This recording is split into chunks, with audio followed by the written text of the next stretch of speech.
Собранието избра старо нов спикер. 62 пратеници од мнозинството го поддржаа предлогот Талат Џафери натаму да биде председател на парламентот. Против беа 43 пратеници од ВМРО, ДПМН и Левица, а Алијанса и Алтернатива ја напуштија седницата пред да се гласа.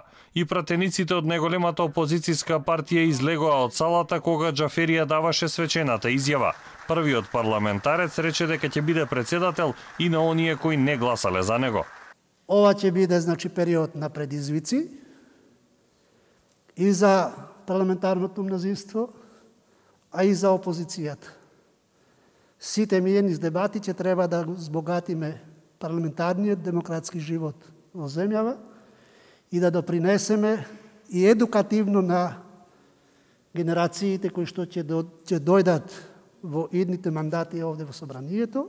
Опозицијата му забележа на Џафери за непочитување на процедурата, кршење на деловникот и злоупотреба на европското знаменце за гласање за закони по брза постапка во мандатот кој што измина. Пратениците од ВМРО ДПМН ги прашаа колегите од СДСМ зошто застануваат зад кандидат од партијата за која во предизборието велеа дека треба да оди во опозиција и ја обвинуваа за криминал и корупција.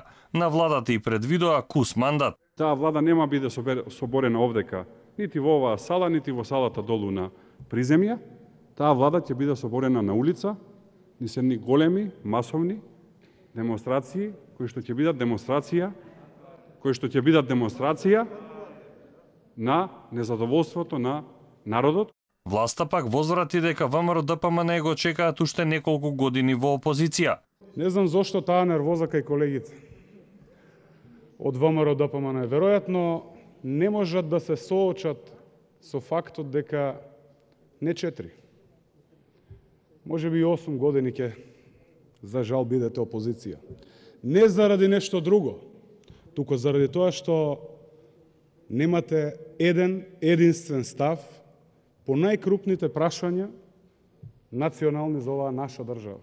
Пратениците ја изгласа и Комисијата за избори и именувања, а седницата за избор на влада најверојатно ќе се случи идната недела. Изет Меджити, еден од оние пратеници за кои се шпекулираше дека нема да гласа, е оптимист дека владата сепак ќе биде избрана. Во ДУИ постои револт поради предлагањето на Артан Груби и Бујар Османи како кадри на интегративците.